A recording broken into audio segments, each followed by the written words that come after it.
Today we're going to talk about self-esteem, health, and psychosomatics. How we, often without realizing it, drive ourselves to illness with our low self-esteem, destroy ourselves, and end up in a vicious cycle that keeps breaking us down. Today, I want to talk about a few of these cycles to highlight them so we can see ourselves from the outside, break this cycle, and finally escape from it, run away.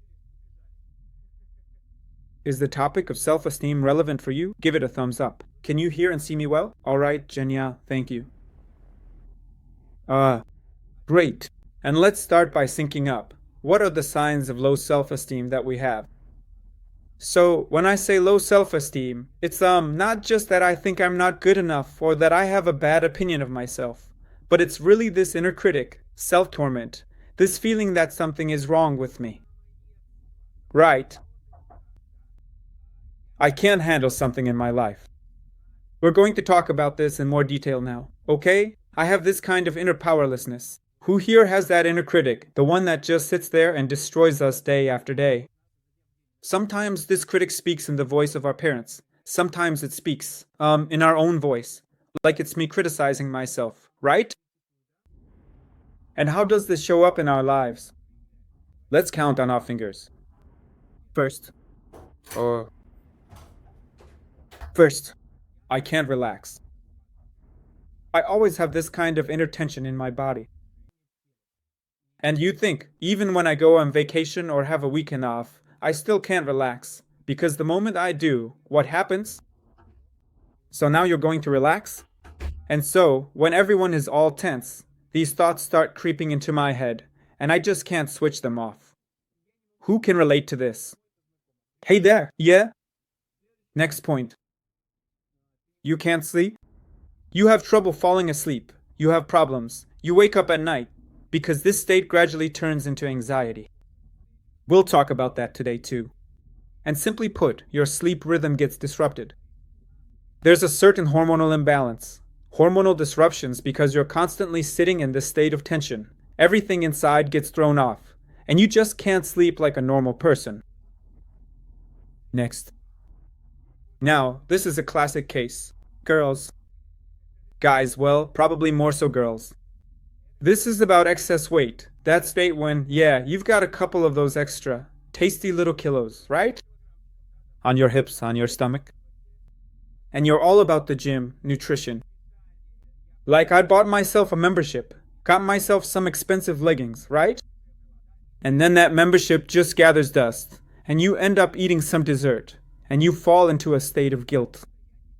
Damn, I wanted to. I promised myself. And this feeling of guilt drives a person even deeper into a state of stress. The body holds on to even more water, and swelling means cellulite, which means extra weight, 100%. And it puts even more emphasis on the areas I don't like. Then I look in the mirror and see those parts of my body that I don't like. Me, oh God, EW, I don't want to see this. It turns into a vicious cycle, guilt, the feeling of being powerless to change it, because in my head, it seems like all of this is just the result of me eating some cake or something, and as if I have no willpower. But in reality, the problem is something else entirely. I'm not safe. I'm self-critical. I've lost touch with myself. I don't have love or acceptance for myself. Right. Well, that's the least of it. But it seems to me that I just eat too much. Right. And then it just gets worse. Stress piling on top of stress. And that's the kind of roller coaster people actually get stuck on. Right. Then he goes on, and he has a hormonal imbalance, hormonal issues, because he's basically eating himself up for no reason, right? Sounds familiar, doesn't it? And I remember back then, I didn't even know about this mechanism. How old was I? I was about 20, working as a massage therapist, and I had a lot of clients. Let me tell you about one of them. Yeah, there was this girl who used to come to me. I was doing anti-cellulite massage back then, and I did this kind of vacuum massage. I had a special device for it, very gentle and careful. In anti-cellulite massage, drainage is really important, you know? Drainage is about 80% of the success, because it helps remove toxins and all that. So we would sit there together, working carefully. I do everything there to make sure, God forbid, there aren't any bad bruises, so the body doesn't take a long time to recover afterwards. It's really delicate work, and we bring the body back to a normal state. Then one time, she comes to me, undresses, and she's covered in bruises, and I'm just standing there in shock, like, what happened? She looked like she'd been run over by a train. Girls, if you know what I'm talking about, raise your hands. I mean, just imagine, you're working with someone, right? You know, I don't know, for like 10 days or however long, you're working so carefully, doing everything just right, and then you realize all your hard work just went straight into the trash. Because she went somewhere, got beaten up however they wanted, and they even told her she was stupid and it was her own fault. And then she comes back, crying. I say, wait, why did you even go somewhere? We're working, we have results, everything's going well, and back then, I didn't know how this worked. Why am I telling you about this now?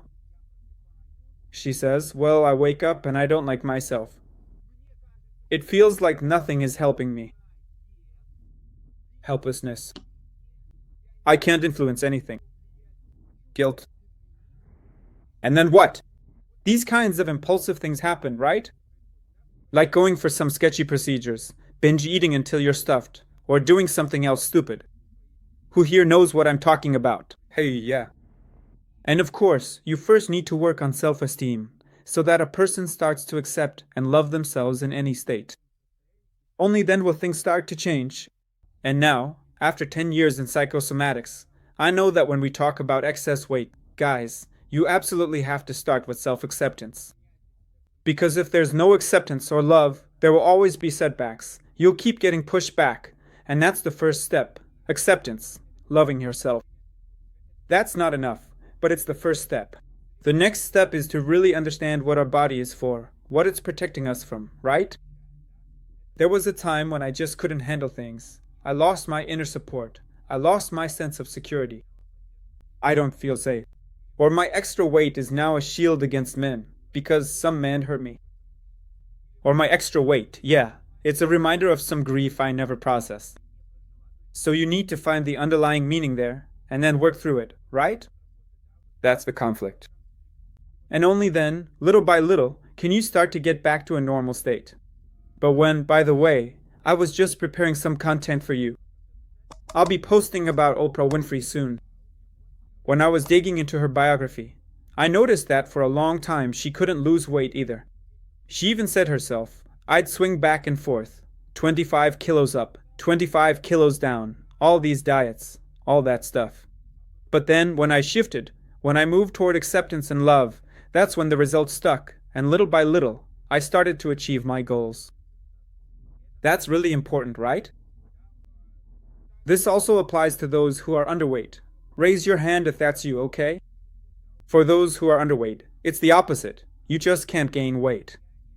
This is a state of unprocessed aggression, when a person is basically erasing themselves. In other words, they tend to take everything upon themselves. So there was some story, some childhood trauma involving aggression, definitely. And the person took the blame upon themselves. There's something wrong with me. It's my fault. So now I have to erase myself. These are people who often take on all the problems themselves. It's all my fault, right? And that's how the psyche works. It's a defense mechanism of the body. To erase yourself completely, right? That's how it is. And I'm going to tell you how to work through this now. I have techniques for you. What are you talking about? Yes. Yes, yes, yes. That's why the mechanism told you about excess weight.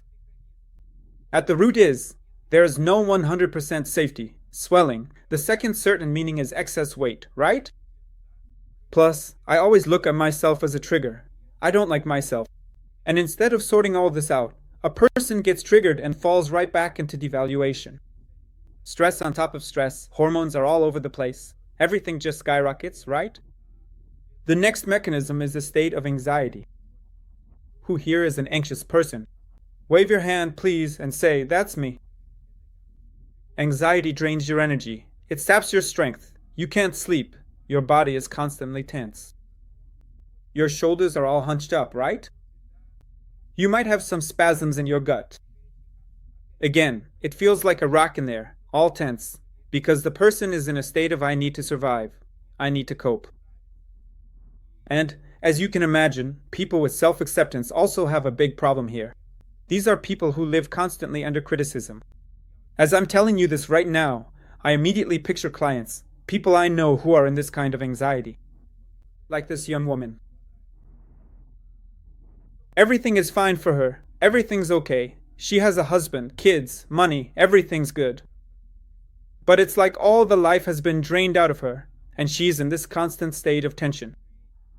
Yeah. And she says, I don't know, the pills helped me for a while, but then everything just spirals out of control again. I can't get myself back to a normal state. On the one hand, everything is fine for me. I have nothing to complain about. I don't have any problems at all, but I just can't relax. And there are several reasons for anxiety, right? From a psychosomatic perspective, there are several conflicts. And one of the conflicts is the loss of territory, when there's some kind of threat at work, in the family, or with your partner. In other words, something that's important to me, I've either lost it, or right now it feels like I'm losing it, and could lose it. Anxious people, let's put this on ourselves. So what happened with her? When we start to break down her story, right now, she's successful, everything's going well for her. But there was a time when she wasn't successful, she was young, she was inexperienced, and she was in love with a man. Right. There was a certain story there. So, they started a business together, and he betrayed her, cheated on her, left, and even took all her money. Yes, since then she's grown. She's become stronger. Now she has a good man. She has 2 wonderful kids. Yes, everything is good for her now. But the fear that someone could take away what was rightfully hers again still lingers inside her. That she could lose it all again. And all we need to do is to relive that situation again. That's when I give her a practice, right? I give her a breathing exercise, how to work with it, and little by little she gets back on track and returns to a normal state. So, I'm an anxious person, yes. I'm sick and tired of these endless spasms. Yes. Anxiety depressive disorder. Started taking antidepressants. I'm undergoing treatment. Yes, Tatiana, you need to understand. I'm undergoing treatment. Antidepressants are great, that's good. Sometimes you need to give yourself a foundation, some support. But if you don't work through your psycho-emotional state, yes, then after a while there might be setbacks, or some other issues could arise. Because you're not actually removing the causes. After all, anxiety doesn't just come out of nowhere. There are certain prerequisites, reasons for it. Anxiety is an evolutionary mechanism. What does that mean? It means that our biology has developed anxiety over millions of years so that we could survive. If a mammoth is running at me, or there's some kind of danger, a predator, I need to mobilize myself to deal with it, and I need to find a solution to the situation. Absolutely. Run away, attack, hide, come up with something, do something. Just like how, in stressful or critical situations, we quickly start thinking, what, where, how to solve it. So, in our world, what kind of danger do we have? It's virtual. So, there's some kind of threat, a threat to our territory, like I mentioned. Or bam, something happened, or something is about to happen. It feels to a person like some kind of futuristic fear, right? That's why, of course, anxiety rises. Something is supposed to happen. I need to take some action right now. So when anxiety arises, the brain says, wait, something is about to happen. You need to do something. But what does a person do? Drumroll. BRRR. Nothing. Why doesn't he do anything? Because, in reality, there's no threat at all. No dogs are biting you. The house isn't falling on you. Because this is an imagined situation. Here, you need to figure out your feelings. What happened? I'm afraid I'll get fired, or that my man is cheating on me. Or what am I afraid of? I'm afraid that if I move to another country, I won't be needed by anyone, right? Or what's the situation here? Or I'm afraid that something will get more expensive, or I'll lose something, or I'll lose someone, or that I won't be loved, that I'll be devalued. So I need to sort out my feelings. But people aren't used to talking to themselves on the level of feelings. They block it. This is that kind of background anxiety. Right. Okay, All you anxious people, wave your hands. It's not like you were totally relaxed. Everything was fine. And then suddenly, bam, you wake up and you're just anxious. Like, seriously anxious. 10 out of 10. And before that, it was 0 out of 10. No. It creeps in gradually. At first, it's like knock, knock, knock. Hey, is anyone home? What if I check? Somewhere there's a spasm. Somewhere it's a little hard to fall asleep. There are these little moments. But you think, it'll pass. I don't have time for this right now. I've got my life. I've got things to do. I've got stuff going on. After a while, it gets stronger, then a little stronger, and then a little stronger, and then, bam!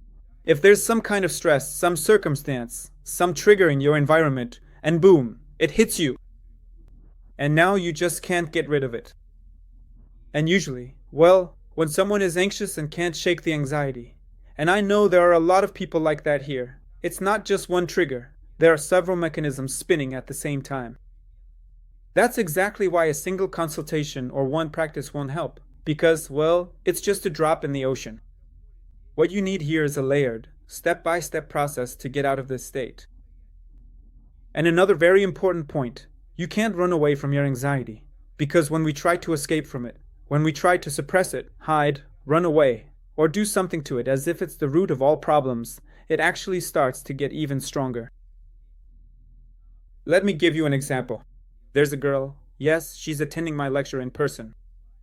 And then they're talking about anxiety, about stress, about psychosomatics, about different processes. She says, Vadym, I've had anxiety for 3 years now, and it just won't go away. I've already seen every specialist in our city. I've tried all sorts of practices, and nothing helps. And I tell her, listen, if you've already tried everything, then most likely, yeah, some mechanisms have kicked in, and you've kind of merged with it. Maybe there's some secondary game, maybe, you're actually fighting against it, and you don't really understand what's behind it. So it's like you've decided that anxiety is the culprit behind everything. Like, I just need to defeat it. But in reality, there's no such thing as anxiety. Anxiety is you. It's just that here and now, you got triggered by something, you switched on. And so, I'm basically explaining this to her. The next day, she tells me a story. I woke up in the morning, and as usual, that anxiety was there, right on schedule. It hadn't gone anywhere. But I remembered what you told me yesterday, that anxiety is safe. So I just need to, feel myself, see what's going on. I told her, listen, anxiety, since you're here for now, I'm going to go have some coffee, okay? I'll have my coffee, and then we'll talk and figure out what's going on. She goes to have her coffee, and her anxiety goes away. And she says, this is an indescribable happiness. For 3 years I had anxiety every morning, right? And for the first time in 3 years, I didn't have anxiety for the whole day. She came back, was really happy, and shared her results with the group. She says, what happened? I say, first of all, you stopped fighting it. It's not like you're bad, I need to kill you with some technique, or expose you with some method, right?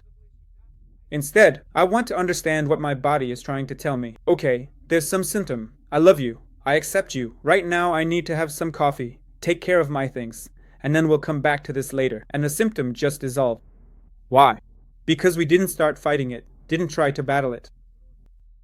If you get what I'm talking about right now, drop a plus sign in the chat. If you don't get it, just write, dude, what are you even talking about? Totally confusing, right? This is a really important aspect that I teach in psychosomatics. Any symptom, any diagnosis, any process, we have to accept it first. It exists. That is, our body is triggered by something. It reacts to something. There's a response to something. And rejecting it, or switching on a defense mechanism, falling into fear, or falling into self-blame, none of that helps us. It only makes things worse. So on top of one conflict, we pile on a few more, and then it becomes even harder for us to get out of it.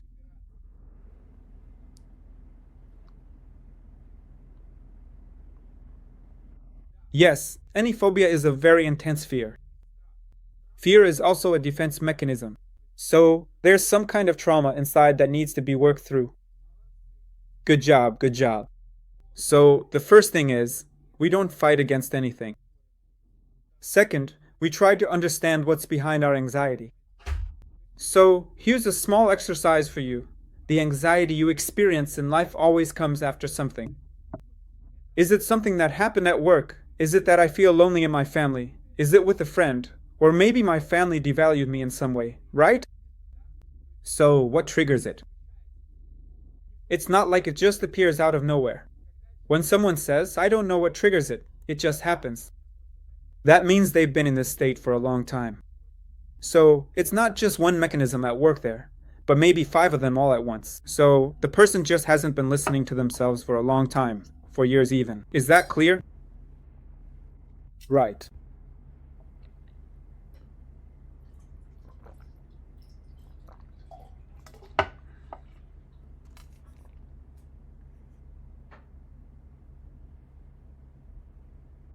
Yeah, exactly. Like what's being written here. Like, no, a girl is writing, right?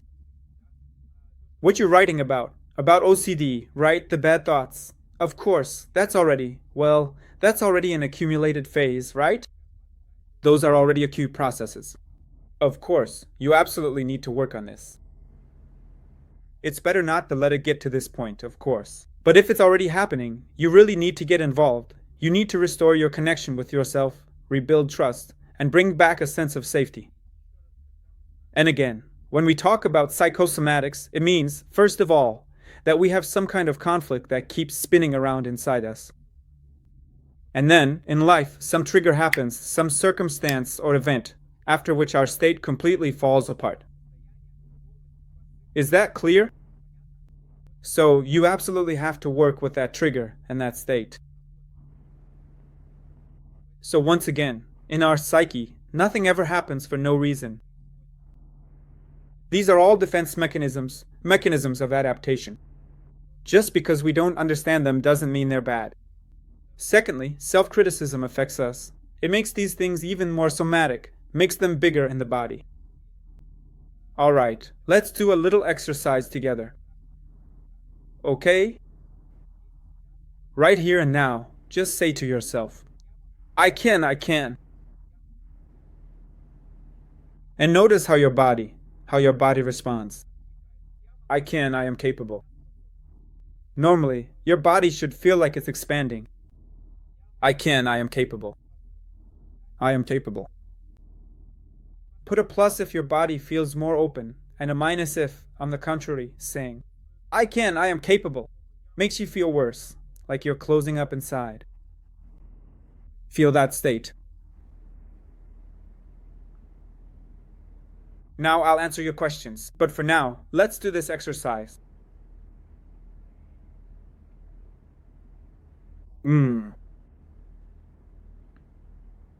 Yes, I'm crying. Yes. Good job. Now inhale, exhale. Now, remember situations in your life when you're critical of yourself. How does self-criticism show up in your life? I couldn't do it. I'm not capable. I'm stupid. I'm ugly. I'm not pretty. I'm weak. Or, on the other hand, I'm too strong. I'm not normal. There's something wrong with me. How do you criticize yourself in life? How does it show up? What's going on inside? Now, feel that state. Step into those familiar thoughts of yours. And now, when these thoughts come up, feel your body right now, how it starts to tense up, how those spasms and tension begin to rise inside you. And this is what we do every day. It affects our hormones, it affects our body, it affects our health, right? Now, the next point. But who told me? Who taught me to talk to myself this way? Now, ask yourself this question. Who told me? Who taught me, to talk to myself like this? Some of you might get a picture, an image. Your dad, your mom, an ex-friend. I don't know, someone else somehow. Some of you will get an image, a memory, some event from your life. And some of you won't get anything. That's okay. Where did I learn this? Just focus your attention, observe. And now, just say to yourself, I was wrong to decide to talk to myself this way. In reality, I am a good person. Say it just like this. I am a good person who sometimes does bad things. I am a good person who sometimes makes mistakes. I am a good person who is sometimes disorganized. I am a good person who sometimes doesn't look perfect, maybe looks a little weird, maybe a little dumb. I am a good person who can sometimes be different. Now, separate this for yourself. And after you've said this phrase, notice how your body reacts. Does your body relax or tense up? Write it down. If it relaxes, put a plus sign. If it tenses up, put a minus. Write it down.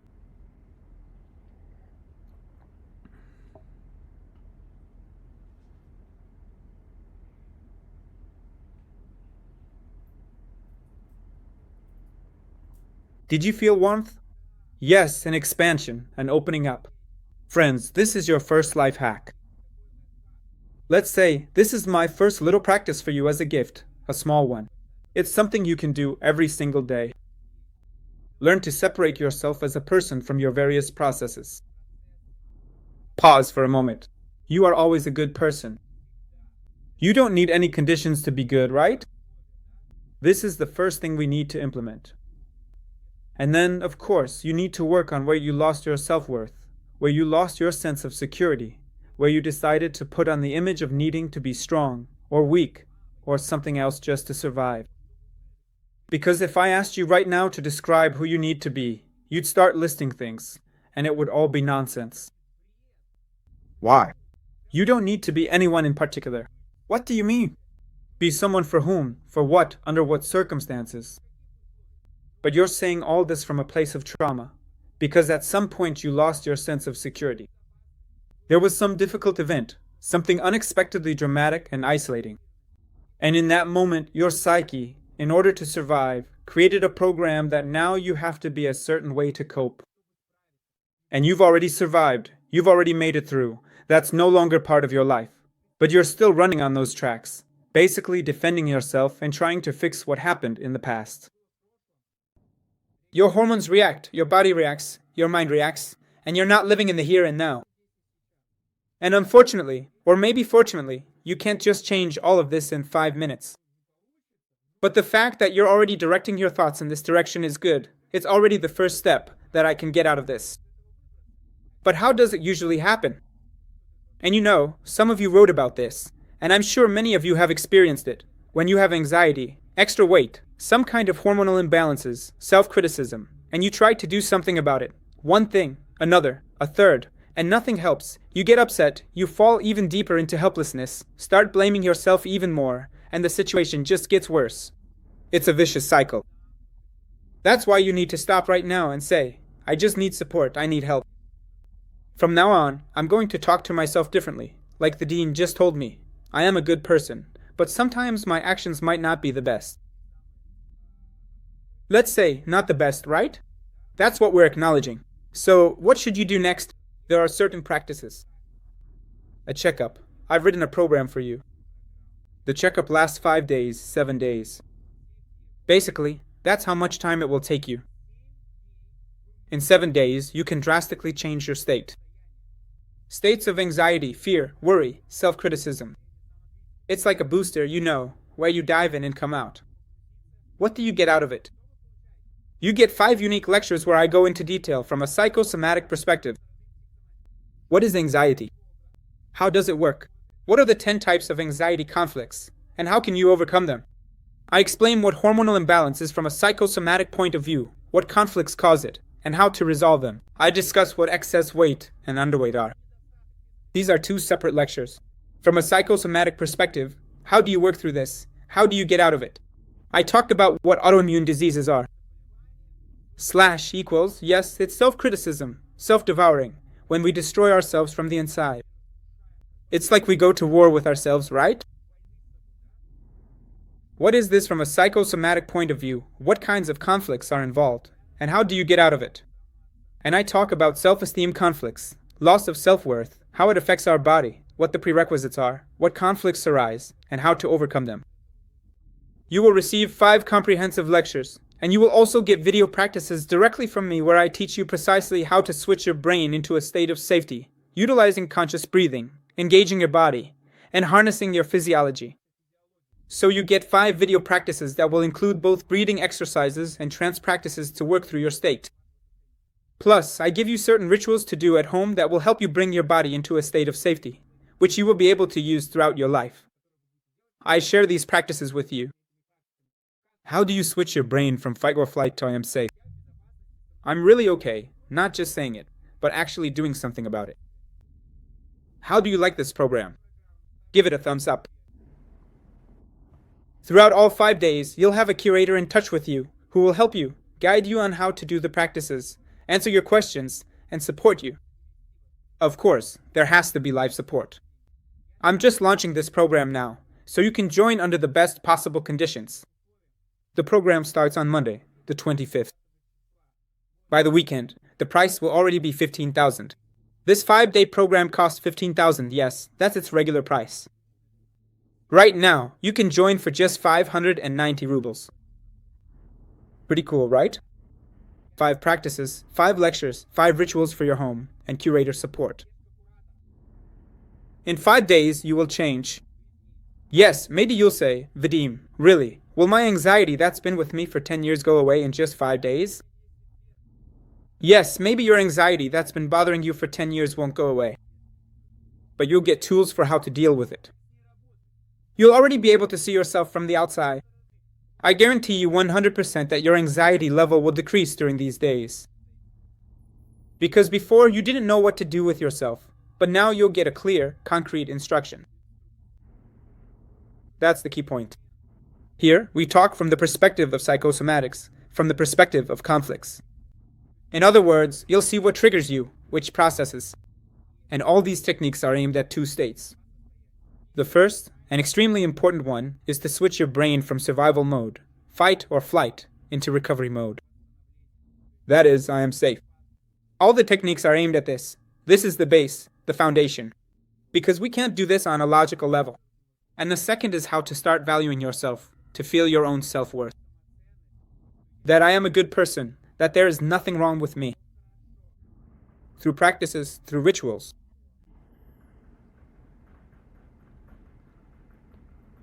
The frequency of this program is that we start on Monday and go for 5 days in a row. You get 5 practices. It's a boost. It's an intensive.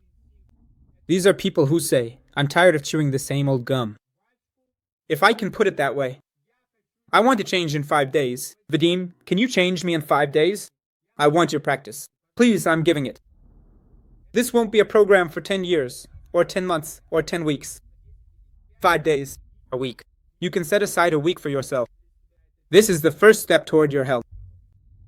You could spend a week doing nothing. Just live your normal life. Keep saying the same things as always. How unlucky I am. How hard it is. I can't break out of this vicious cycle. I can't sleep. I can't eat. I'm fed up with men and so on. Or you can boost your state in 5 days. Wow.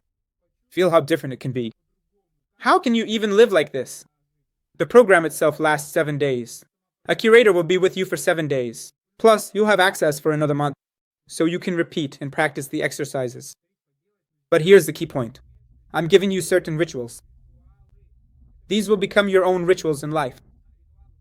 Like brushing your teeth, so you do them every day. And these are the practices I'm sharing. These are the ones I do myself. All the time. For example, today, and this lesson, I finally finished writing this course today. So you can congratulate me. This is really fresh. These are Vadym's new developments, new practices. So this morning I woke up, and I felt really uncomfortable. There was something like that. An anxious feeling started creeping in. Maybe. I already understand. Well, not already. I understand that anxiety means something is bothering me. Something is worrying me. Yeah. And there really are reasons, given my current life circumstances. So I went. I went for a swim. I got my body moving. I know what needs to be done. So I went. I did the breathing exercise from today's program, the one I'm giving you during the checkup. And what happens? After 10 minutes, my cheeks are rosy. I'm full of strength, full of energy, just feeling great. I come back home to my beloved wife. Why? Because I switched my brain into a mode where I feel safe. No, because there's no threat at all. I'm actually in the Philippines right now. I've got to see here. Everything's good for me here. There really aren't any problems. All around me. But in my head, they exist. That's exactly why someone can live in a city, on the very same street, and one person dies from psychosomatic issues, anxiety, and worry, some kind of symptoms, and someone else is living the good life. Some people get annoyed by those kinds of people, some never get sick, while you're constantly falling apart. Why? Because some people know how to work on themselves, and some don't. Of course, there are different backgrounds, different conflicts, and so on. We're not touching on that. So the point isn't that some people just got lucky and others didn't.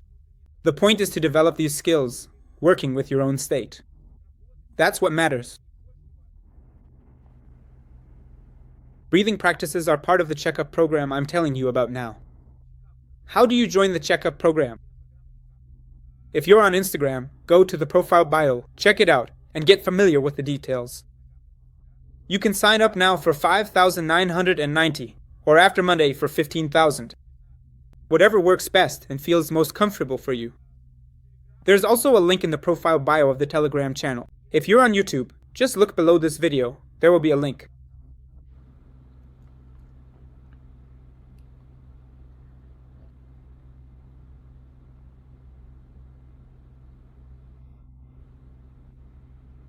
I'm answering your questions. And we'll also do another 5-minute practice today, as I promised you.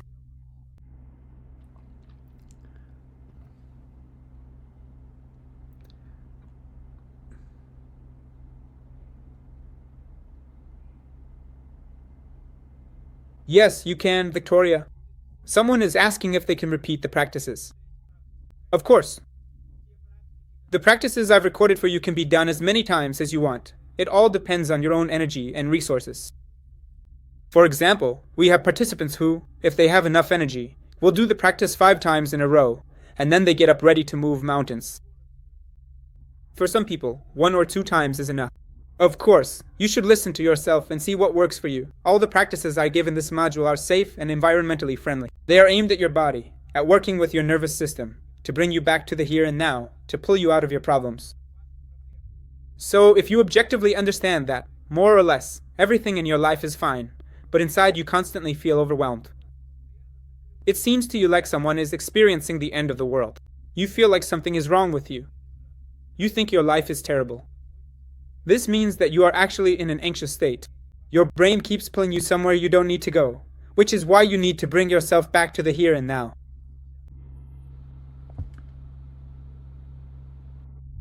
Your right elbow hurts from a psychosomatic perspective. What does that mean? Do I need to make more space, right? So, what's going on at your work? If you feel like someone is trying to take your place, if you feel like your space or your position could be taken away from you, like someone could undermine you, write about it, nada.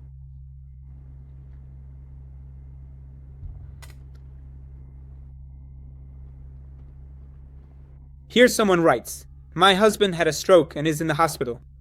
After that, I developed a fear of losing my husband and my parents. They're almost the same age. I completely understand you, and honestly, there are a lot of situations like this. What happened? A shocking situation occurred, right? So your husband was lying there. It was unpleasant, stressful, a shock, and your mind already started painting scary pictures. And what did your psyche fixate on in that state? Now you need to get out of that state. The practices I give in the CKP are safe and healthy. It's not just about one particular practice. You need to do several practices to get back into action now, because that situation has already passed, and you are already safe. You need to be brought back to return, yes, to process these feelings.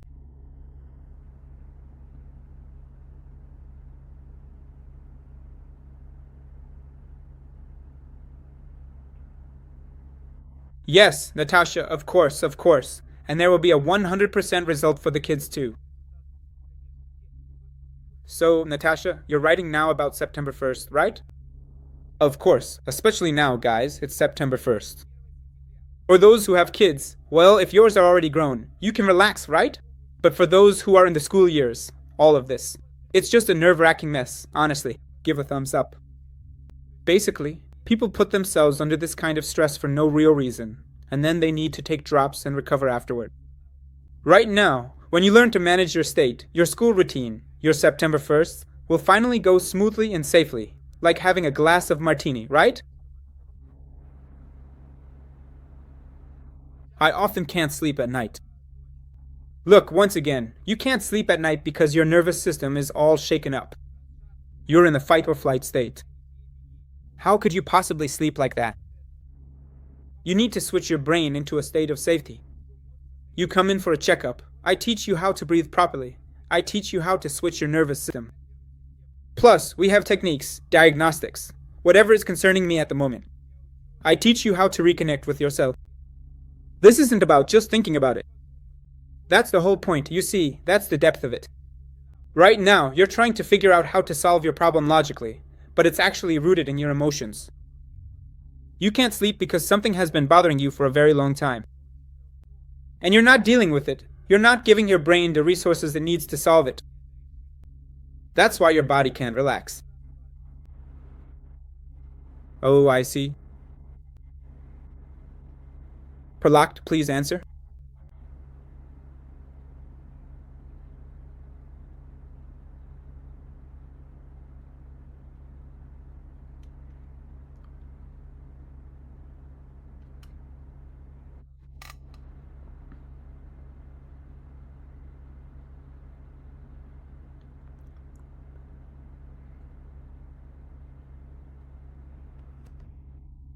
The retina of the left eye is damaged.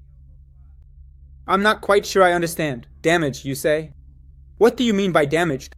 If this happened to you out of the blue, when we're talking about the retina, yes, it's a separation conflict. In other words, you've lost sight of someone. You haven't processed the conflict of parting.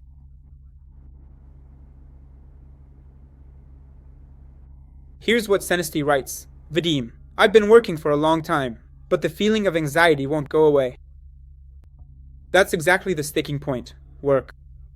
But what exactly are you doing? Maybe you're not taking the actions that are actually needed. That's why the anxiety isn't going anywhere. See, you're not telling me here and now what is the cause of your anxiety. So you haven't actually worked through it. Look, when you come in, we'll have a short lecture where we talk about the 10 causes of anxiety. And you count them off on your fingers and see which one applies to you, where it started. What you just wrote, thank you. It's a really important point when a person focuses on the idea that anxiety is to blame for everything, and that's what they're working on. But what's the cause of the anxiety? If you don't know the cause, how can you work with it? What is it connected to? Yeah, and on a logical level, you won't be able to understand the reason for your anxiety. You can only understand it through practice. So when you come in and start doing the practice, your feelings start to come up. And then you realize what's really hitting you. That's why you don't get the right result, because the cause isn't clear. About the elbows. I quit my job. I don't trust my husband. I'm afraid he'll cheat. And right now he's supporting me. But this isn't about cheating. It's about the elbows. No, this is about work. I quit my job. How do I feel without a job? That's the topic you need to explore.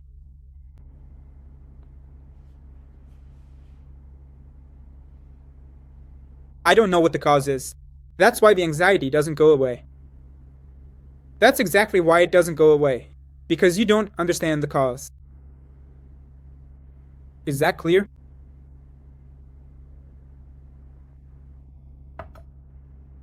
When we talk about anxiety, we're learning together. First, I explain the 10 conflicts that trigger anxiety from a psychosomatic perspective. You start to understand what this is about in your life, where it all began, and to look at the cause and effect relationships. Second, I give you a technique to help your brain find support. Because right now, your brain keeps trying to save you from something that doesn't actually exist. It's just virtual. That's why it doesn't go away. That's why this is just the illusion of doing work. It feels like I'm doing everything, but there's no result. But what am I actually doing if I don't know the cause of my anxiety? So what am I really doing? Because it's not clear to me.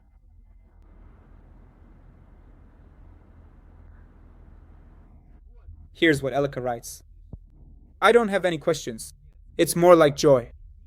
After working in my program for a week, my period came painlessly. Before, I would know 2 or 3 days in advance that it was coming. But now it was kind of a surprise, and completely painless. For the first time in 12 years since my period started. Thank you so much. Thank you so much for sharing. This just shows that we often accept certain symptoms. Right, painful periods, after all. Well, all sorts of illnesses. Why put up with 12 years of pain? But this person came, did the practices, felt safe, trusted her feminine energy. And everything became gentle, everything went smoothly, and the hormones balanced out. You see? Nothing happens for no reason.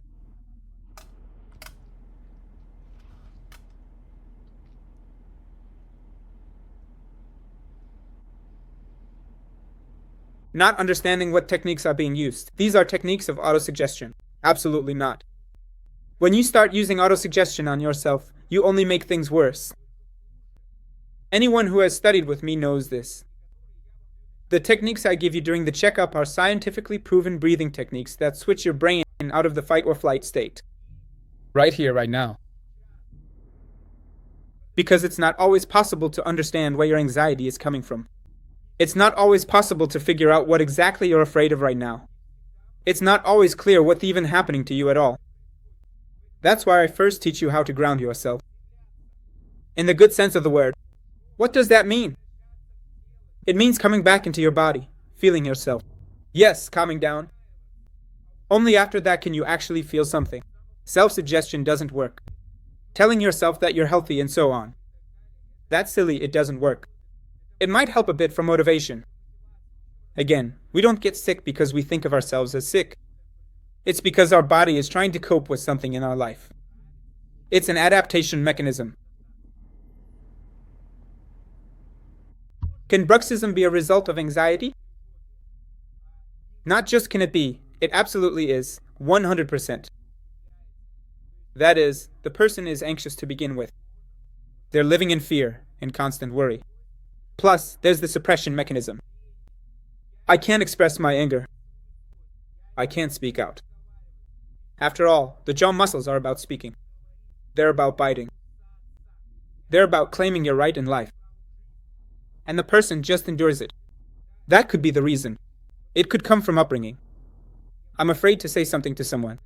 No, I might offend them. Or I just don't understand my own feelings. Because I rationalize everything. It's all in my head. And the release actually happens during sleep. That's why we do this with our teeth. Got it?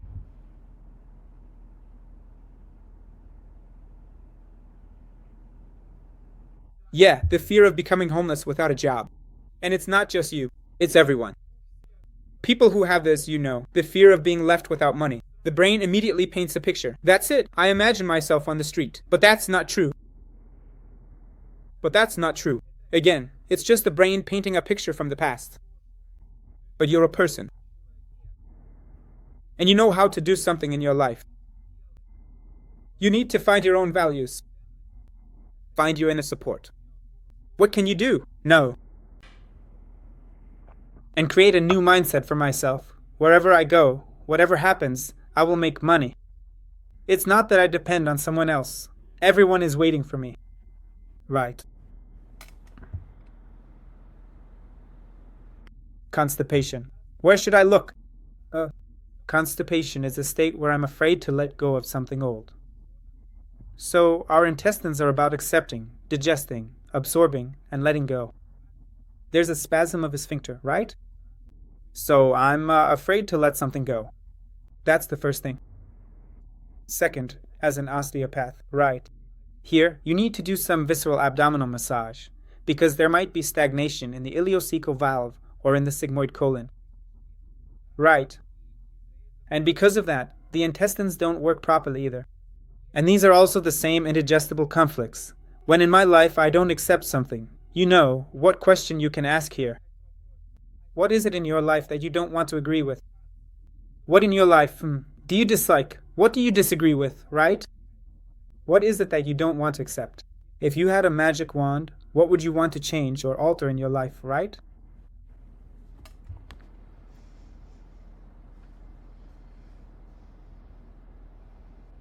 A heaviness in the area of the left shoulder blade. Feels like it could lock up any moment. Right. So, what does that mean? Well, you already answered yourself. What kind of heaviness is it? What have you taken on yourself? Where? I can't handle it. I'm not managing. I've taken on too much. I can't handle it. And I blame myself for it. That's this feeling of guilt. In the checkup, we'll go into detail about this state of guilt. Why do I blame myself? And how do I turn off this guilt? Let's do a short exercise together now. a little practice to calm the mind, to calm the brain, so you can already feel some change in your body. What are we going to do for this? Right here and now, just feel your body in space. Feel your head, feel your shoulders, your feet, and answer for yourself how tense you are right now. On a scale from 1 to 10. 10, right? 10 means total tension. 1 means complete relaxation. How tense are you right now? Yes. Feel the left side of your body. Feel the right side of your body. Just compare the difference. Next point. What are you thinking about right now? What are your thoughts?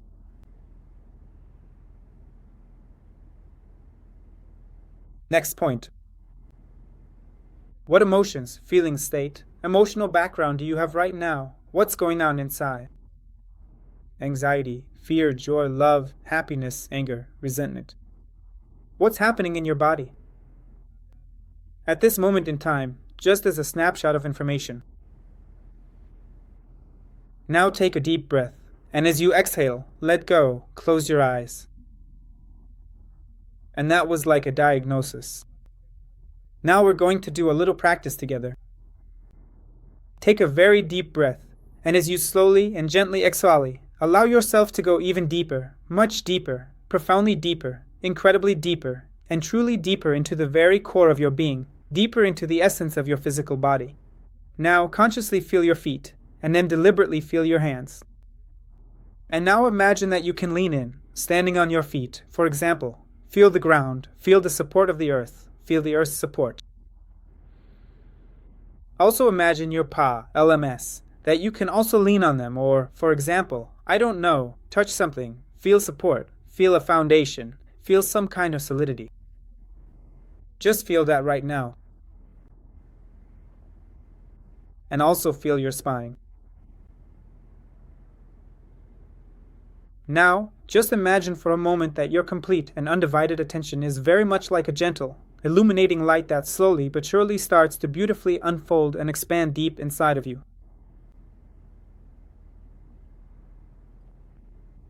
And now your attention, your light, from the crown of your head down to your feet, begins to fill your whole body.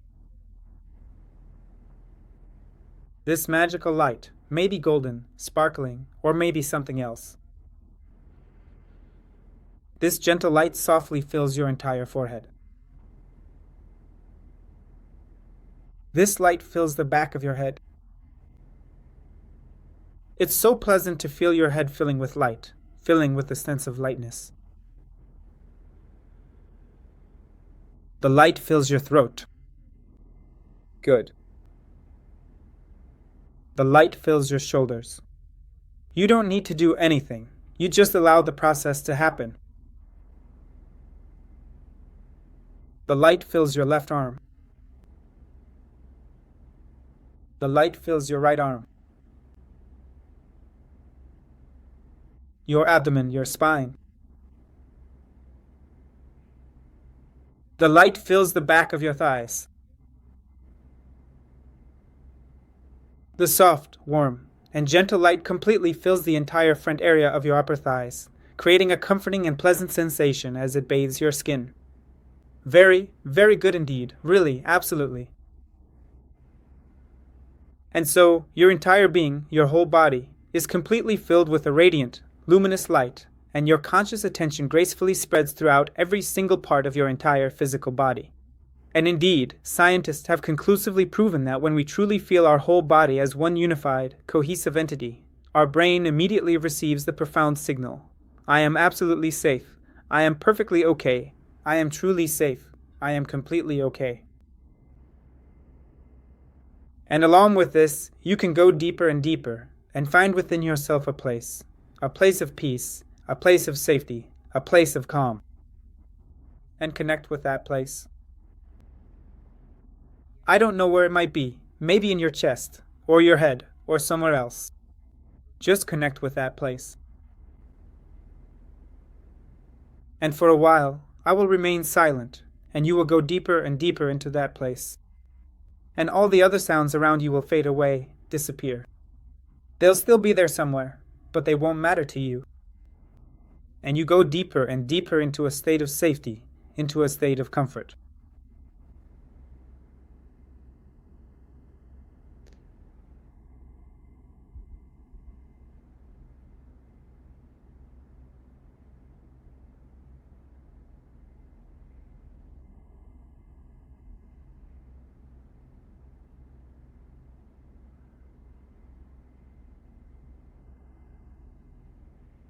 Very good. Very, very good. A state of safety, a state of comfort. And you can allow yourself to open up to new possibilities, new feelings, new sensations. Keep this experience within yourself.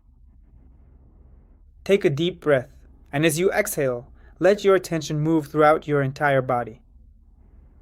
Once again, notice your head, your shoulders, your arms, your hands, the tips of your fingers or toes. Now, give yourself a hug and smile. Feel your body right now. What has changed in your body at this moment? How relaxed is your body? How tense is your body? What new thoughts or feelings do you have? What has changed during this short time? Write it down. Write what has changed. I'll be answering in the meantime. Did you feel a difference in your state? Type a plus sign.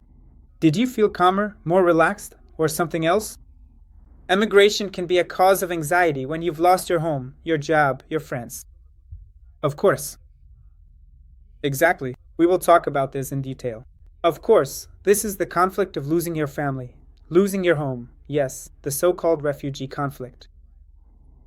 Back there, I was loved, I was valued, but here I'm nobody. That's an internal fixation, because in reality, you can build relationships with people anywhere you go. But because a person is stuck in this conflict, they replay this tape in their head every day. Absolutely right. Yes. Write about how you're feeling, and in the meantime, I'll answer your questions. Autoimmune thyroiditis. Hair is falling out in big clumps. How do you accept this? You don't need to accept this. Come on, God forbid. You need to work on the conflict. What is autoimmune thyroiditis? First, it's a state of constant racing. I'm afraid I won't make it, that I won't grab something in time, that I won't cope with something. Yes, so it's a sense of powerlessness plus guilt related to time and speed. Second, there's self-criticism. There's something wrong with me. I'm not good enough. It's like the program was written just for you. Basically, all 5 days we'll be working on this state. Right. Tightness in the chest. Tell me, did it happen during the practice or just on its own?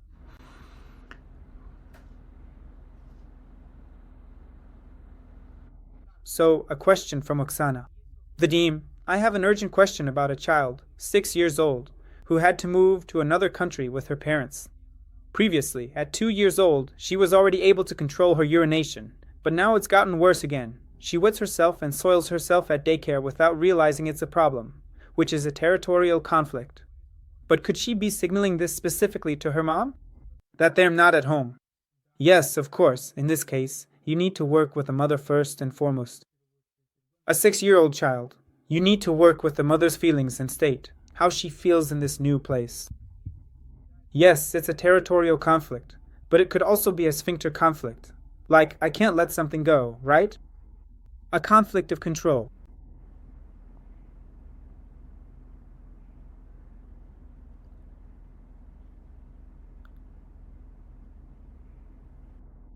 Yes, during the practice, it became hard to breathe. That's because emotions came up, emotions surfaced, and it became hard to breathe. Why? Because in order for us to do the practice, we need to get in touch with ourselves. Now you started breathing, and you live in this state. It's hard to breathe. Because of what emotion? Because of what feeling? Talk to yourself now. How to treat psoriasis of the face and neck? Psoriasis. What is it for us? For us, it's the skin. It's a double conflict of separation. You need to restore a sense of safety. You need to regain lost support. Right. How do you work with it? You need to join the Basics program. There, we learn to analyze your current state, the one you live in every day, whether it's loneliness, a sense of shame, or the feeling of losing connection. Next, we work through where the conflicts are formed. This definitely includes the prenatal period, and possibly some suggestion or belief that this can't be treated. It's absolutely necessary to work through the conflict and find out where it originated. In other words, the conflict of separation didn't just appear now. There's some trigger that activates this state. So, it's not just one practice. It's a set of practices. It's my foundational module, plus psychosomatics of the family line and the body system. That's my recommendation.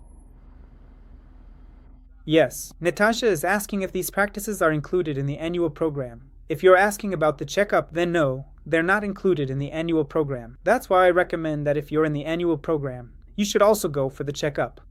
Trust me, it won't hurt. You'll actually benefit from it.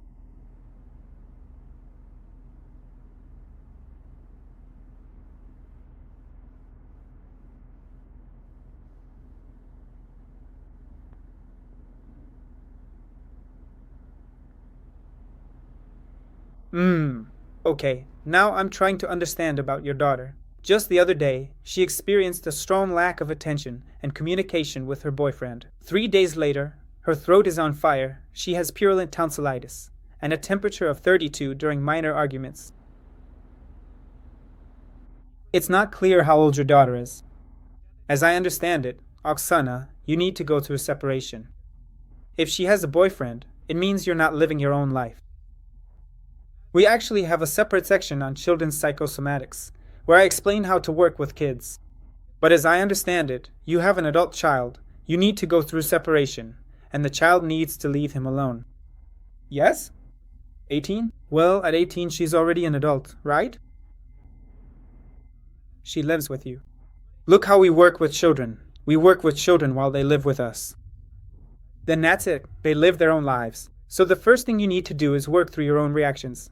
Like when something happens to your child, a diagnosis, or if they have tonsillitis, or something else. Why do I react? Why do I get involved in this? Maybe I feel like I'm a bad mom, right? That I'm doing something wrong, and my emotional state gets triggered and only makes things worse. That's the first thing you need to work on. Second, well, at 18, those are already her own conflicts. You can't live through her conflicts for her. But what can you do? Support her. Sweetheart, what's going on with you? What's happening with you? How are things? So our main job as parents is to help our children get through life's difficulties. What is tonsillitis? It's something I already had, but it was taken away from me. Right.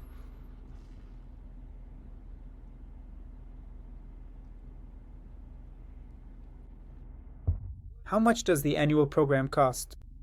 Message me on Instagram, and the girls will explain everything to you in detail. It all depends on what you're looking for. Whether you need the annual program or not, they'll call you and explain everything in detail. The benefits, bonuses, and so on. So, there are a lot of questions about kids today. Should I do a separate live stream about kids? Let me set up a poll for you soon. Alright, friends, let's wrap up for today. I think that's enough for today. Let's recap. Today we talked about self-esteem and anxiety. What did you learn about yourself? What resonated with you the most? Write it in the comments. If you found this stream helpful, give it a thumbs up, drop a plus sign. If you share your insight, that would be priceless. Be sure to share this stream with your family and friends. There's a little arrow somewhere. You can forward it so others can listen too. Especially since there's a practical exercise here. Right. Ugh. Awesome. Awesome. Awesome. Thank you, friends, for your attention. I look forward to seeing all of you at the checkup. I created this program just for you. Breathing and meditation practices that will change your life. And the most important lecture, you'll start to understand your own state. When you have tools to work on yourself, your life starts to change.